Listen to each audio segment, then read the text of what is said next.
To experience 99 varieties of mandis, visit Nas Mandi, opposite Shilparamam High Tech City and Gachibowli. నమస్తే బాలగారు. నమస్తే బాలగారు, తెలంగాణలో ఎలక్షన్స్కి BRS కానీ కాంగ్రెస్ కానీ ఏ స్థాయిలో ప్రచారం నిర్వహించాయి? రోడ్ షోలు, సభలు, సమావేశాలు, ఒకళ్ళ మీద ఒకళ్ళ విమర్శలు, అలాగే సోషల్ మీడియాలో ఒకళ్ళపై ఒకళ్ళు విమర్శలు చేసుకోవడం, ఇవన్నీ అందరూ ఆ స్థాయిలో కష్టపడ్డారు. ఎవరు ఏం చేస్తారో అధికారంలోకి వస్తే చెప్పుకున్నారు. వీళ్ళు వస్తే ప్రజలు ఎలాంటి ఇబ్బందులు పడతారు, ఇలా రకరకాల ఆరోపణలు కానీ ఒకళ్ళ మీద ఒకళ్ళు తిట్టుకోవడం, ఇవన్నీ చూసాం. ఎక్కడ బీఆర్ఎస్ వెనుకబడిందంటే ఏం చెప్తారు? ఎందుకంటే కాంగ్రెస్ అనూహ్యంగా ముందుకు వచ్చింది, మెజారిటీ స్థానాలు సొంతం చేసుకుని ప్రభుత్వాన్ని ఏర్పాటు చేయబోతుంది. సో బీఆర్ఎస్ ఎక్కడ వెనుకబడిందంటారు? ఈ స్థాయిలో కష్టపడిందనే చెప్పాలంటే మనం.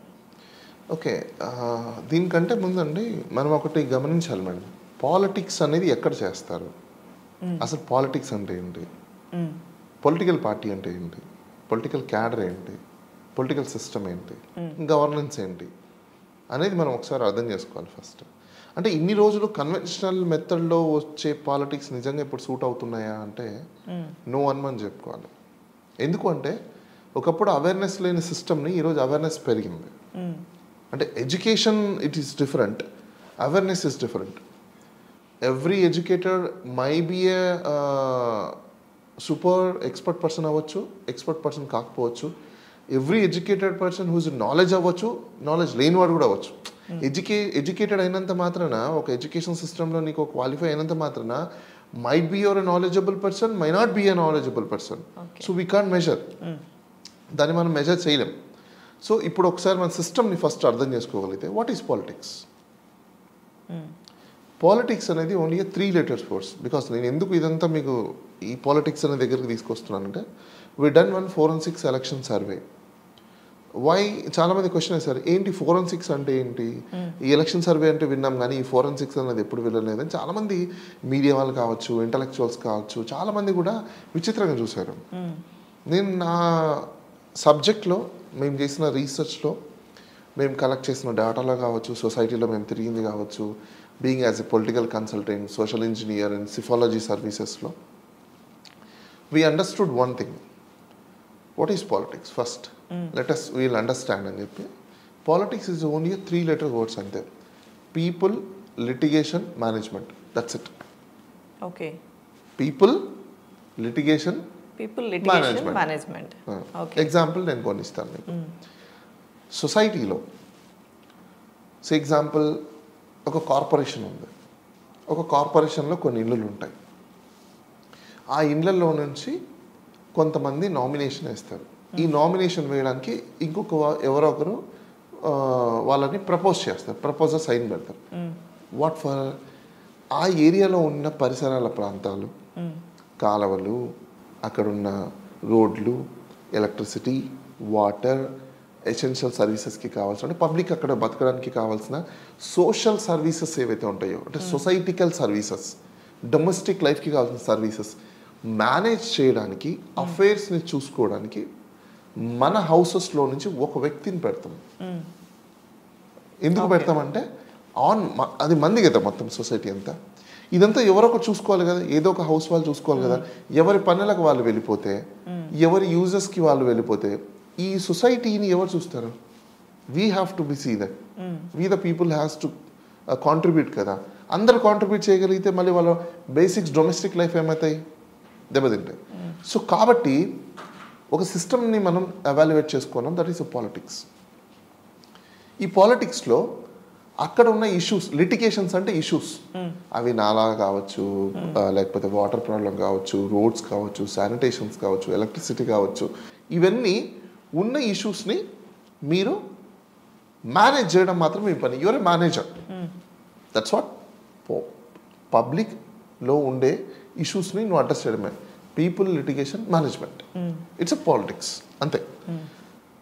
ఈ మూడింటిని మనం ఒకసారి చూసుకున్నప్పుడు ఎలక్ట్ అయిన తర్వాత ఒక వ్యక్తి చేయాల్సిన పని ఏంటి, అక్కడ ఉన్న ప్రజలకి ఉన్న సమస్యల్ని, ఆ సమస్యల ద్వారా చేయాల్సిన పనులు ఏవైతే ఉంటాయో వాటిని డిశ్చార్జ్ చేయడం. ఏ పొలిటికల్ పార్టీ అయినా ప్రజలకి కావాల్సిన విధంగా, ప్రజలకి నచ్చే విధంగా పాలన చేయకపోతే డెఫినెట్గా వాళ్ళని గద్దెదించుతారు. అది ఎవరైనా కావచ్చు. కాంగ్రెస్ పార్టీ అయినా, బీఆర్ఎస్ పార్టీ అయినా, టీఆర్ఎస్ అయినా, బీజేపీ అయినా, ఎంఐఎం అయినా, వైసీపీ అయినా, టీడీపీ అయినా, జనసేన అయినా, what ever union A party అయినా కంపల్సరీగా దించుతారు. అయితే ఎవరైతే పబ్లిక్లో రియాలిటీలో లేకుండా వర్చువాలిటీలో ఉంటారో వాళ్ళు డెఫినెట్గా ఇలానే బీఆర్ఎస్ పార్టీ లాగా డిఫీట్ అయ్యే అవకాశాలు ఎక్కువగా ఉంటాయి. అంటే అంత ఎక్స్పీరియన్స్ ఉన్న వాళ్ళకి, సుదీర్ఘ రాజకీయ అనుభవం ఉన్న వాళ్ళకి ఇవి తెలియదంటారా? మీకు ఏమైపోతుందండి అంటే సుదీర్ఘ రాజకీయ అనుభవం, మీ రాజకీయాలు ఎప్పుడు సుదీర్ఘం. ప్రతి 10 yearsకి ఒకసారి ఒక జనరేషన్ ఆఫ్ మైండ్ సెట్ మారుతుంది. మీరు సుదీర్ఘ అనుభవం మీకు ఎందుకు పనికి వస్తుంది? ఎగ్జాంపుల్, మీరు ఒక ఏరియాలో ఉంటున్నారు, ఒక ఏరియాలో మీ హౌస్ 1 floor ఉంది, మీ పిల్లలు పెద్ద అయిన తర్వాత మీరు ఏం చేస్తారు? 2nd floor వేస్తారు, తర్వాత 3rd floor వేస్తారు. అంటే మీ ఏరియా చేంజ్ అవుతుందా? చేంజ్ అయినప్పుడు మీ ఫెసిలిటీస్ కూడా మారాలి కదా, అవునా? లేదు, నేను రాజకీయాలు నాకు సుదీర్ఘ అనుభవం ఉంది, అప్పుడు నేను రోడ్లు ఇదే ఉంటాయి, కాలువలు ఇలానే ఉండాలి, నేను ఇప్పుడు కూడా అట్లే పెడతా, నేను అదే ప్రామిసెస్ చేస్తా, అదే గవర్నెన్స్ చేస్తా అంటే సూట్ అవుతుందా? ఇప్పుడున్న సమాజానికి సూట్ అవ్వదు. మరి సూట్ అయినప్పుడు, డైనమిక్గా నువ్వు మారినప్పుడు నువ్వు పొలిటీషియన్ ఏమవుతావు? ఎక్స్పైరీ డేట్ నీది, మీ పీరియడ్ అయిపోయింది. అయిపోయిన తర్వాత మీరు డైనమిక్గా మారకపోతే మీ ఎక్స్పీరియన్స్ ఎందుకు పనికిరాదు? సో పక్కనున్న యూత్ లీడర్స్ ఉన్నారు, యూత్ ఐకానిక్స్ ఉన్నారు, డైనమిక్ లీడర్స్ అని పేర్లు తెచ్చుకున్న వాళ్ళు ఉన్నారు. వీళ్ళ సలహాలు తీసుకోలేదా? ఐకానిక్ ఎక్కడ? యూత్ ఐకానిక్ ఎక్కడ? సోషల్ మీడియాలోనా, యూట్యూబ్లోనా, ఫేస్బుక్లోనా, ట్విట్టర్లోనా, వర్చువాలిటీలో? ఈ వర్చువాలిటీ ఏంటి? సిస్టమ్ మీద కూర్చొని కోడింగ్ రాస్తే ABCD ZXYZ 1 2 3 100, ఇది కాదు కదా reality life. End of the day me work అయిపోయిన తర్వాత, నా వర్క్ అయిపోయిన తర్వాత మనం ఇంటికే వెళ్ళాలి, చేతులు కడుక్కోవాలి, భోజనం చేయాలి, నిద్రపోవాలి, మార్నింగ్ లేయాలి, బ్రష్ చేయాలి, బ్రేక్ఫాస్ట్ చేయాలి, మళ్ళీ మన పనికి మనం వెళ్ళాలి. బట్ వర్చువాలిటీ ఏంటి? మీకు ఈ టైంలో లీజర్ దొరికిన దాంట్లో చూసే దాంట్లో అనుకుంటున్నాయి. నువ్వు అలాంటి మనుషులకి చేరువయ్యావు, కానీ నిజంగా ఓటేసేవాడికి కాదు కదా. చూసేవాడు ఎవరు ఓటు నీకు వేస్తాడా? ఇప్పుడు మీరు సినిమాకి వెళ్తారండి, ఒక సినిమా చూస్తారు, ఆ సినిమాలో బిల్డింగ్ పైన దూకుతారు, మీరు కూడా దూకేస్తారా? ట్రై చేస్తారా? లేదు. ఎందుకని? Reality, right? రియాలిటీ, పైనుంచి దూకితే ఏమవుతుందని రియాలిటీ మీకు తెలుసు. సో రియాలిటీలో లేకుండా వర్చువాలిటీలో చూసి దూకితే ఏమవుతుంది? రియాలిటీ తెలిసినప్పుడు కాళ్ళు ఇరుగుతాయి. మరి ఆ వర్చువాలిటీ, ఓకే, ఆ వర్చువాలిటీ కాకుండా అంటే రియాలిటీలో వాళ్ళు లేరు అని చెప్తున్నారు. మనం బీఆర్ఎస్ గురించి మాట్లాడుకుంటున్నాం కాబట్టి ఇప్పుడు మరి గ్రేటర్లో హవా నడిచింది కదా? మీరు కరెక్ట్ క్వశ్చన్ వేశారు. గ్రేటర్లో హవా నడిచింది కదా అని అన్నారు కదా. నిజంగా వర్చువాలిటీలో వాళ్ళంతా సక్సెస్ అయింటే గ్రేటర్లో ఓటింగ్ బ్యాంక్ ఎంత ఉండాలి? 70+ ఉండాలి, ఇంకా ఎక్కువ ఉండాలి. ఎంత నడిచింది? 50%. ఇక్కడ కూడా వర్చువాలిటీ పనిచేయలేదు.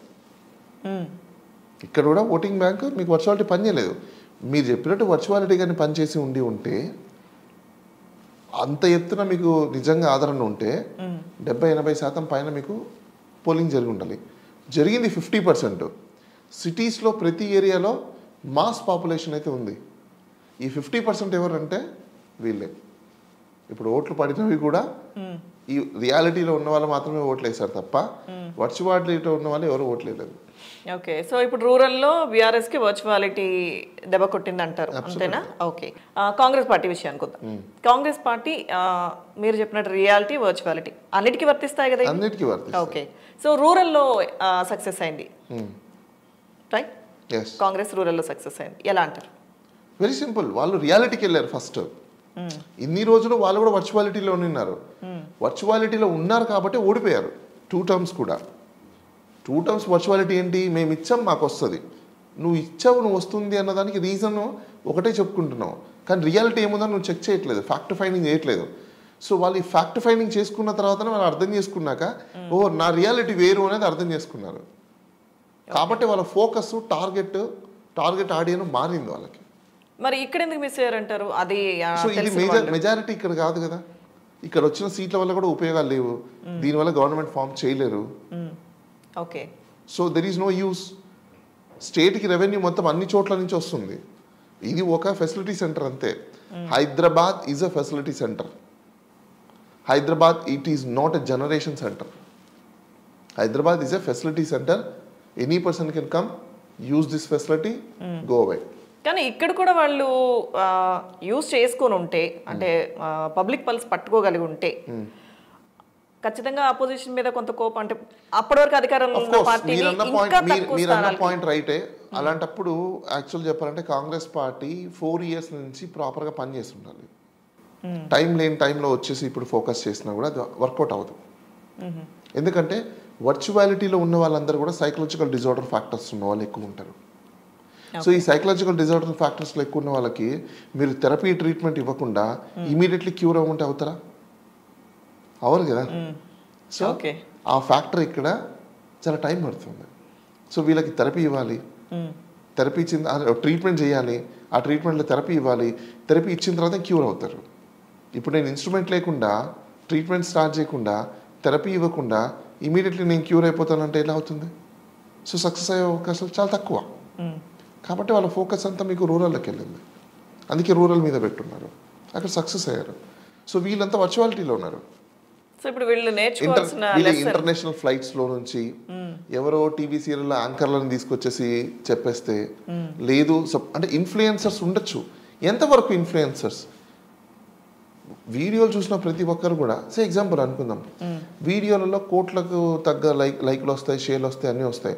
మరి ఈ ఇన్ఫ్లుయెన్సర్లు అందరూ లీడర్లు అవ్వాలి కదా, టీవీ యాంకర్లు అందరూ కూడా మినిస్టర్లు అవ్వాలి కదా, జర్నలిస్టులు అందరూ కూడా ఎమ్మెల్యేలు, ఎంపీలు అవ్వాలి కదా. ఎందుకు అవ్వలేదు? స్ట్రింగ్ రిపోర్టర్స్ వీళ్ళందరూ కూడా అక్కడ కూడా కౌన్సిలర్లు, జెడ్పీటీసీలు, ఎంపీటీసీలు అవ్వాలి కదా. ఎందుకు అవ్వలేదు? Why? Reality is different, virtuality is different. Okay. So ఇక్కడ అంటే ఇందాక నేను అన్నట్టుగా ఎక్స్పీరియన్స్ కానీ సుదీర్ఘ రాజకీయ అనుభవం ఇవన్నీ జనరేషన్స్ మారే కొద్దీ మారిపోతుందండి. మారాలి, మారితే గెలుస్తారేమో. మారిపోతుంది, నాయకులు తగ్గట్టుగా మీరు మారాలి. మారకపోతే డెఫినెట్గా ఇలానే డిఫీట్ అవుతారు. ఇప్పుడు దీని ద్వారా నేర్చుకున్న లెసన్ ఏముంది అంటే ఏం చెప్తారు ఇద్దరు? బీజేపీ బేసికల్గా కాంగ్రెస్ పార్టీ ఎప్పుడు కూడా వర్చువాలిటీ కంటే రియాలిటీ మీద ఎక్కువ ఉంటుంది. ఇప్పుడు వాళ్ళు రియాలిటీస్లోకి వచ్చారు కాబట్టి మళ్ళీ కాంగ్రెస్ పార్టీ పుంజుకుంటుందని మనం చెప్పడానికి అవకాశం ఉంది. వాళ్ళు ఇన్ని రోజులు కూడా వాళ్ళు కూడా వర్చువాలిటీలోనే ఉన్నారు. ఆ వర్చువాలిటీ నుంచి నిజాల్లోకి వచ్చారు కాబట్టి గ్రౌండ్లోకి వెళ్ళినప్పుడే మీకు అసలు ఏం జరుగుతుందని తెలుస్తుంది. కానీ లాస్ట్ మినిట్లో వచ్చారంటారు రియాలిటీలోకి. సో అందుకే రిజల్ట్ కొంతమేర ఇలా. ఓకే, బీజేపీ ఏం చెప్తారు? బీజేపీ విషయానికి వస్తే, ఎందుకంటే సాక్షాత్తు ప్రధాని మోదీ కూడా నేను అదే చెప్తున్నా, మీరు ఎవరైనా కూడా ఇంక్లూడింగ్ బీజేపీకి ఇక్కడ స్థానాలు వచ్చాయి కదా ఇప్పుడు, ఈ స్థానాలు కూడా వ్యక్తులు మీరు అక్కడ సమాజంలో రియాలిటీలో ఉంటే డెఫినెట్గా గెలుస్తారు అనేదానికి అది కూడా ఒక ఐడెంటిఫికేషన్ మీకు. బీజేపీ కూడా వచ్చింది కదా, అంటే వాళ్ళు మనుషులు అక్కడ ఉంటేనే కదా రియాలిటీలో ఉన్నారు కాబట్టి గెలుచుంటారు. వాళ్ళు రియాలిటీలో లేకపోతే వాళ్ళు కూడా అంతే వర్చువాలిటీలో ఉంటారు కదా. అప్పుడు సింపుల్. సోషల్ మీడియాలో ట్రోలింగ్ చేసుకుంటే మీరు సోషల్ మీడియాలో ఆల్రెడీ మనకు సోషల్ మీడియా చీఫ్ మినిస్టర్ ఉన్నారు తెలుసా మీకు? బర్లెక్క సోషల్ మీడియా చీఫ్ మినిస్టర్. నేను చాలా మంది చెప్పాను, ఆమెకు మహా అంటే 5,000 చిల్లర ఓట్స్ వస్తాయేమో, అంతకు మించి రావు. She chief minister for social media but not for the real media. Okay, అంటే ఆమె ఏరియాలో ఆమె ఇంకా తిరగలేదు, చేయలేదు, వెళ్ళలేదు. పబ్లిక్ని కలవాలి, చెయ్యాలి, అక్కడ ఇష్యూస్ మీద అడ్రస్ చేయాలి, కనెక్ట్ అవ్వాలి, చాలా ఉన్నాయి కదా ఆస్పెక్ట్స్ అక్కడ. సో రియాలిటీలో పాలిటిక్స్ ఎప్పుడు ఎక్కడ చేస్తారు అంటే పాలిటిక్స్ ప్రజల మధ్యలో చేస్తారు, ప్రజల దగ్గర చేస్తారు, ప్రజల కోసం చేస్తారు, ప్రజల గురించి చేస్తారు. అలా ఎవరు చేసినా సక్సెస్ అవుతారు. వర్చువాలిటీలో ఉంటే ఎవరైనా ఇలా ఇంటికి పోవాల్సిందే. Okay, okay, right. Thank you బాలగారు. నమస్తే.